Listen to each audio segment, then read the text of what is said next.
আমরা সারা বছর ধরে যে অর্থ উপার্জন করি, এই অর্থ শুধু ব্যাংকে ভরে রাখলে সেগুলো বৈধ নয়, জমা করে রাখলে সেগুলো বৈধ নয়। আমাদের শাস্ত্র অনুসারে নিজ অর্থকে বৈধ করবার জন্যে সারা বছর ধরে রোজগার করা অর্থকে 5টি ভাগে ভাগ করতে হয়। কয় ভাগে? 5 ভাগে। ধ্যান দিন, বলছে পঞ্চদা বিভাজিতা, 5 ভাগে ভাগ করতে হবে এবং সারা বছর ধরে অর্জিত অর্থ 5 ভাগে ভাগ করে 5 জায়গায় ব্যয় করতে হবে। কোন কোন জায়গায়? প্রথমটা হলো ধর্মায়, অর্থাৎ নিজের উপার্জিত অর্থকে সারা বছর ধরে যা রোজগার হয় তার 5 ভাগের 1 ভাগ ব্যয় করতে হয় ধর্ম অনুষ্ঠানে, ধর্মক্ষেত্রে। আর যশার্থায় 1 ভাগ ব্যয় করতে হয় নিজের যশ সুনামের জন্যে, গ্রাম সমাজ দেশের উন্নয়নের জন্য কিছু কাজ করে 1 ভাগ অর্থ ব্যয় করতে হয়। যশার্থায় নিজের যশ সুনামের জন্যে, সমাজের কল্যাণমূলক কার্যের জন্যে 1 ভাগ ব্যয় করতে হয়। কামায় স্বজনায় চ 1 ভাগ, তৃতীয় ভাগ ব্যয় করতে হয় নিজের অর্থ যাতে বাড়ে। ব্যবসা করছেন, যেন আপনার ব্যবসা বাণিজ্য আরও বাড়ে, তার জন্যে 5 ভাগের 1 ভাগ ওই ব্যবসায় ব্যয় করতে হয়, যেন আরও ব্যবসা করে বা কাজ করে আপনার অর্থটা বাড়ে, ওই জায়গায় 1 ভাগ। আর নিজের সুখ শান্তির জন্য ব্যয় করতে হয় 1 ভাগ। আর স্বজনা আয়োচা, 5ম ভাগ ব্যয় করতে হয় আত্মীয় স্বজন যারা পরিজন রয়েছে তাদের জন্য ব্যয় করতে হয় 1 ভাগ। এই সারা বছর ধরে উপার্জিত অর্থকে এই 5 ভাগে বিভক্ত করে যেই মানুষ 5 জায়গায় ব্যয় করে সনাতন ধর্ম অনুসারে তার অর্থটা বৈধ। আর যে সারা জনম ধরে অর্থ উপার্জন করে শুধু ব্যাংক ব্যালেন্স ভরে, ব্যবসা বাড়ানোর চেষ্টা করে, তার অর্থ কোনোদিন বৈধ নয়। ধ্যান দিন, আমাদের পার্শ্ববর্তী ইসলাম ধর্মে ওরা সারা বছর ধরে যা রোজগার করে, দেখবেন ওদের ঈদ কোরবানি যা হয় ও সময় ওরা ফেতরা দেয়, জাকাত দেয়, ওদের অর্থের একটা অংশ এমনিভাবে ব্যয় করে। তদ্রূপ আমাদের ধর্মেও অর্থকে 5 ভাগে ভাগ করে ব্যয় করতে বলা আছে। সম্পূর্ণ নিজের জন্যে নয়, 1 ভাগ নিজের সুখ শান্তির জন্যে রাখো, 1 ভাগ আত্মীয় স্বজনের জন্যে রাখো, আরেক ভাগ যেন নিজের ব্যবসা টাকা পয়সা বাড়ে তার জন্যে রাখো, আরেক ভাগ সমাজের কল্যাণের জন্যে ব্যয় করো, আর 1 ভাগ ধর্ম অনুষ্ঠান ভাগবত পাঠ নাম কীর্তন আদিতে 1 ভাগ ব্যয় করো। এই 5 জায়গায় 5 ভাগ ব্যয় করো। দুঃখ কি জানেন, আমাদের এটা গ্রন্থে এই শ্রীমদ্ ভাগবতমের ভিতরেই এটা দেয়া আছে। দুঃখ হলো গিয়ে কি জানেন, আমরা এটা এখনো পেরে উঠছি না। বলছে সারা বছরের উপার্জিত অর্থের একটা ভাগ, 5 ভাগের 1 ভাগ ধর্ম অনুষ্ঠানে ব্যয় করো। 5 ভাগের 1 ভাগ তো দূরের কথা, 365 দিনের 1 দিনের অর্থ ব্যয় করতে চায় না। হ্যাঁ, ব্যয় করতে চায় না। 365 দিনের এমন এমন ধন্যাঢ্য ব্যক্তি আছে, এই যে পাঠ 3 দিন 4 দিন 5 দিন 7 দিন দিলেও কোনো আসে যায় না, এমন এমনও লোক রয়েছে যদি তাদের অর্থের উপার্জিত অর্থের 1 দিনের অর্থ ব্যয় করে, কিন্তু ধর্ম অনুষ্ঠানে করতে চায় না। এর জন্য আমি একটা কথা বলি, যার অর্থ লাগে না গুরু গোবিন্দ ভাগবত আর বৈষ্ণবের সেবায়, তার অর্থ খায় চোর, বেধি, অগ্নি আর রাজায়। যার অর্থ চার জায়গায় লাগে না, তার অর্থ চার জায়গায় আবার ধ্বংস হয়ে যায়। কোন কোন জায়গায়? যার অর্থ গুরু সেবায় লাগে না, যার অর্থ গোবিন্দ সেবায় লাগে না, যার অর্থ ভাগবত সেবায় লাগে না, যার অর্থ বৈষ্ণব সেবায় লাগে না, তার অর্থ চারজনে খাবে। কে কে খাবে? প্রথম খাবে অগ্নি। এই চার জায়গায় ব্যয় করলে না, ঘরে টাকা জমিয়ে রেখেছে, একদিন না একদিন ঘরে আগুন লাগবে আর পুরে সব ছাই করে দেবে। আর দ্বিতীয় হলো ব্যাধি। এই চার জায়গায় ব্যয় করলে না, কিন্তু ডাক্তারের কাছে দেয়াই লাগবে, ব্যাধি খেয়ে নেবে। তৃতীয় হলো কে কে? চোর। একদিন না একদিন ঘরে চোর ঢুকবে, ডাকাতি হবে, সব লুট করে নিয়ে নেবে, চার জায়গায় লাগলো না, ও খেয়ে নেবে। আর সর্বশেষ খাবে রাজায়। তোমার নামে কেস মামলা হয়ে রাজায় সরকার নিয়ে নেবে। যার অর্থ চার জায়গায় লাগে না, তার অর্থ চার জায়গায় আবার ধ্বংস হয়ে যায়। জয় নিতাই। আজ বেশ কিছু বছর ধরে এই অঙ্গনে আমরা হরিকথা আলোচনায়, বিশেষ করে আমি, বাবাজি বলল যে আপনার হাত ধরে এখানে 3টি ভাগবত পাঠ চালু হয়েছে, এই 3টি রক্ষার দায়িত্ব আপনার, আমার হাত ধরে নয়। এগুলো আপনাদের ঐকান্তিক প্রচেষ্টার জন্য সম্ভব হয়েছে, নইলে সম্ভব নয়। দিন দিন এর প্রচার এবং ব্যাপকতা বাড়ছে। প্রার্থনা রইল, আমি পৃথিবীর যেই প্রান্তে থাকি বা এই পৃথিবীতেই না থাকি, এ হরিকথা, এ ভাগবত দিন দিন যেন অগ্রসর হয়। যতদিন চন্দ্র সূর্য থাকে, এই 3 জায়গায়, এই ঘোষবাড়ি, মাস্টার বাড়ি আর ওই মাঠ, এই 3 জায়গায় যতদিন চন্দ্র সূর্য থাকে, যেন এই হরিকথা বন্ধ না হয়, চলতেই। রাধে রাধে। আজ অত্যন্ত আনন্দ লাগছে যে প্রতি বছর এসে এই মন্দিরটা কেমন অনাহেলিত, অবহেলিত অবস্থায় আমরা দেখি। এবার এত সুন্দর করে টাইলস করে সাজিয়ে দিয়েছে। আমি কোনো পদ প্রতিষ্ঠা পাওয়ার জন্য কারো নাম বলবো না, কিন্তু যিনি করেছেন তার চরণে আমার অনন্ত কোটি দণ্ডবত প্রণাম রইল। গ্রহন্ত সিদ্ধান্ত দিলেন, ভগবান বললেন, কেউ যদি আমার জন্য গৃহ নির্মাণ করেন, গোবিন্দের গৃহ হলো মন্দির। ভগবান বললেন, কেউ যদি আমার জন্য গৃহ নির্মাণ করেন, ভগবান বললেন, আমি তার জন্য গোলকে গৃহ নির্মাণ করে রেখে দেব। আমাদের মন্দির বড় দরকার। আজ প্রত্যেক এলাকাগুলোতে গেলে 10 মিনিট হাঁটা লাগবে না, একটা করে মসজিদ পেয়ে যাবেন, কিন্তু আমাদের মন্দির খুঁজে পাওয়া যায় না। যাও পাওয়া যায়, তাও আবার যত্নের সাথে থাকে না।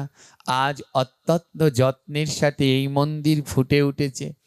কেউ একজন বলেছিলেন একটু বলবেন, কিন্তু আমি অত্যন্ত সন্তুষ্ট যারা এতে অংশগ্রহণ করেছেন। তারা বলছে, না বাবা, প্রতিষ্ঠা পাওয়ার জন্য, সুনাম পাওয়ার জন্য একদম বলবেন না। এই ভাগবতের ভিতরে একটি শ্লোক আছে, কি বললেন? অভিমানম শিরাপানম গৌরব ঘর রৌরবম প্রতিষ্ঠা শুকরে বিষ্ঠা তিন তেজয়োত্তমম। অভিমান করো না, অভিমানম সুরাপানম। কারোর সাথে অভিমান করলে মদ খাওয়া হয়ে যায়। গৌরব ঘোর রৌরবম। গৌরব করো না, বংশের গৌরব, জাতের গৌরব, বিদ্যার গৌরব করো না, তাহলে রৌরব নামক নরকে যাবে। প্রতিষ্ঠা শুকরি বিষ্ঠা। কোনো সময় প্রতিষ্ঠা পাওয়ার জন্য কিছু করো না। আজ আমি আমার এক মায়ের উপরে এত সন্তুষ্ট, আমার সে মা বললেন যে না বাবা, কোনো প্রতিষ্ঠা চাওয়া পাওয়া ওসব দরকার নেই, যেন ভগবানের কাজ করতে পারি। আজ এই ব্যাসাসনে বসে প্রভুর কাছে প্রার্থনা, এ জন্ম নয় জন্ম জন্ম যেন ধর্মের জন্য, সমাজের জন্য এমন মঙ্গলজনক কাজ আপনারা করে যেতে পারেন। তাই নিজ অর্থকে বৈধ করতে হলে 5টি জায়গায় ব্যয় করতে হয়, না হলে সনাতন শাস্ত্র অনুসারে সেই অর্থ অবৈধ থেকে যায়। আজ হাজার হাজার লক্ষ লক্ষ টাকা ব্যাংকে ভরে রেখে গেলেন, সঙ্গে করে নিয়ে যাওয়া যাবে কি? যাবে মা? কিচ্ছু নিয়ে যাওয়া যাবে না। কত জায়গা জমি করে রেখে গেলেন, যত রাখবেন তত আবার জ্বালা। কারণ ওই 2-3টা সন্তান থাকবে, মৃত্যুর পরে ওই জায়গা জমি টাকা পয়সা নিয়ে তাদের সাথে যুদ্ধ। আর ছেলেরা ভাই বোনেরা ওই টাকা পয়সা জায়গা জমি নিয়ে যুদ্ধ করবে আর মা বাবাকে গালি দেবে। ছোট ছেলে বলবে আমায় ভালোবাসতো না, ভালোবাসতো বড়টাকে। আর বড় ছেলে বলবে আমায় বেশি ভালোবাসতো না, ভালোবাসতো ছোটটাকে। কিন্তু বাবা মার কাছে তো সবাই সমান। আজ ওই যে কালকে বললাম না, ওই জমিদার প্রথার সময় কত জমিদাররা কত অট্টলিকা কত কি করে গেছে, কিছু নিয়ে যেতে পারলো? সব পড়ে আছে। কিন্তু আজও বাংলাদেশে বিভিন্ন জমিদারগণ আছে যারা মন্দির তৈরি করে রেখে গেছেন, যারা ভগবানের জন্যে মন্দির তৈরি করে রেখে গেছেন, ভগবানের জন্য করে রেখে গেছেন। দেখুন তারা চলে গেছে, তাদের প্রতিষ্ঠিত মন্দিরগুলো আজও বাংলাদেশে রয়ে গেছে। তাই যেগুলো করে গেলে থেকে যাবে, আমাদের সেইগুলো করা উচিত। তাই শুধু জমা নয়, নিজের একটা অর্থ যেন এই ভাগবত সেবায়, ভগবানের সেবায়, বৈষ্ণব সেবায় লাগে। এই ভাগবত পাঠ দিলে একসাথে দুটো কাজই হয়ে যায়। এই ভাগবত হয়ে যায়, আবার সঙ্গে সঙ্গে বৈষ্ণব সেবাও হয়ে যায়। হ্যাঁ, প্রত্যেককে এগিয়ে আসা উচিত। যেখানেই ভাগবত পাঠ হয়, প্রত্যেক সমাজের প্রত্যেক মানুষকে এগিয়ে এসে ইচ্ছাভাবে, কারো বলে কয়ে নয়, ইচ্ছাকৃতভাবে ওই ভাগবতে অংশগ্রহণ করা উচিত। মা গ্রন্থ সিদ্ধান্ত দিলেন, বছরের উপার্জিত অর্থের 1 ভাগ ধর্ম অনুষ্ঠানে ব্যয় করো। 1 ভাগ না পারো অন্তত বছরের 1 দিনেরটা তো দাও। ও 365 দিনের 1 দিনেরটা ভাগবত বৈষ্ণব সেবায় ব্যয় করো, নইলে গোবিন্দের কাছে গিয়ে মুখ দেখাতে পারবে না। হ্যাঁ, নইলে আর মুখ দেখানো যাবে না। এই ভাগবত যার দ্বারাই এই মানব জীবনের পরিবর্তন সম্ভব। এই হরিকথা ভাগবত শ্রবণ না করলে কোনোদিন এ জীবনের পরিবর্তন সম্ভব নয়। এ জীবনে গীতা, একটু আগে ছোট ছোট সোনামণিরা গীতা পাঠ করলেন। এই গীতা জীবকে প্রদান করেন জ্ঞান। গীতা না পাঠ করলে কোনোদিন জ্ঞান অর্জন করা যায় না। গীতা জীবকে প্রদান করেন জ্ঞান, আর ভাগবত জীবকে প্রদান করেন ভক্তি, আর নাম জীবকে প্রদান করেন মুক্তি। হ্যাঁ, তাই এই 3 জিনিসকেই আশ্রয় করুন, গীতা, ভাগবত আর নাম। হ্যাঁ, জ্ঞান, ভক্তি আর মুক্তি। জ্ঞান না হলে কোনোদিন ভক্তি হবে না, আর ভক্তি না হলে কোনোদিন মুক্তি হবে না। তাই প্রত্যেক ঘরে ঘরে গীতা পাঠ অভ্যাস করে তুলুন। হ্যাঁ, হরি কথায় অংশগ্রহণ করুন। গোবিন্দের এই দিব্য বাণী মানব জীবনকে অমূল পরিবর্তন করে দেয়। হ্যাঁ, অমূল পরিবর্তন করে দেয়। আজ এই ভাগবত শুনে তিলক পড়ছে, মালা পড়ছে, জপ করছে, উত্তরীয় ধারণ করছে, প্রসাদী হচ্ছে, এর থেকে বড় আনন্দের আর কিবা আছে? আজ আর বসে তুলসী আরতি হয়নি। আজ কালকে বলার পরে আজ সবাই মিলে দাঁড়িয়ে দাঁড়িয়ে তুলসী আরতি করলেন। যখনই তুলসী আরতি হবে, কোনো দিন বসে বসে তুলসী আরতি করবেন না, সবাই মিলে দাঁড়িয়ে তুলসী আরতি করবেন। এবং আরতির পরে সবাই মিলে প্রদক্ষিণ করবে, সমস্ত পাপের খণ্ডন। এই ভাগবত তখনই কাজে লাগবে। শুধু এই ভাগবত শুনলে হবে না। কি মনে করেছেন এই ভাগবত শুনলে মুক্তি পাবেন, পাপ চলে যাবে? হ্যাঁ, রাশি রাশি পাপ করলাম আর ভাগবত পাঠে আসলাম, তাতে পাপ কেটে যাবে? কোনো দিনই না। কোনো দিনই ভাগবত পাঠে পাপ কাটবে না। ভাগবত পাঠে তখনই পাপ কাটবে বলে কখন? যখন ওই ভাগবত শুনে মানব জীবনে কাজে লাগাতে পারবেন। ভাগবত শুনে যখন মানব জীবনে কাজে লাগাতে পারবো, তখনই ভাগবতে কাজ হবে, নচেত নয়। হ্যাঁ, ওই আমি মাঝে মাঝে একটা কথা বলি পাঠে, নৌকা বিলাস কীর্তনের মধ্যে যখন সখীদেরকে পার করছে গোবিন্দ, তখন ভগবান কি চাইলেন? সব সখীরে পার করিতে নেব আনা আনা, আর তোমার বেলা নেব সখী, জোরে বলুন, তোমার কানের সোনা। বললেন সবাইকে পার করতে আনা আনা নেব, কিন্তু তোমার বেলা তুমি কে? এই যে যারা আমরা বসে আছি, বলে তোমার বেলা নেব সখী, তোমার কানের সোনা। বলে ভগবানের কি সোনায় ঠেক লাগলো? কান থেকে আমাদের দুল খুলে নিয়ে যাবেন, সেই দুলের বিনিময়ে পার করবেন। গোবিন্দ বললেন এই কানের দুল, কানের সোনা আমি চাই না। বলে তাহলে কোন সোনা? এই যে আজ আমগ্রামে এসেছেন, এবার এসে ভাগবত শুনছেন, শেষের দিনে গোবিন্দ জিজ্ঞেস করবেন, বলে আমি শেষের দিনে পার করব, সোনা নিয়ে পার করব। বলে কি সোনা? ভাগবত সোনা, নাম সোনা, গীতা সোনা, হরি কথা সোনা। এগুলো সব সোনা, এগুলো সব সোনা। গোবিন্দ বললেন শেষের দিনে আমি সোনা নিয়ে পার করব। এই যে আজ শুনতে এসেছেন, যখন বৈতরণীর ঘাটে গিয়ে দাঁড়াবেন, গোবিন্দ জিজ্ঞেস করবেন, বলো ওই আমগ্রামে গিয়ে কি শুনেছিল বলো। সেদিন যদি না বলতে পারেন, পার করবে না। এটাই সোনা। আর কারা বলতে পারবে?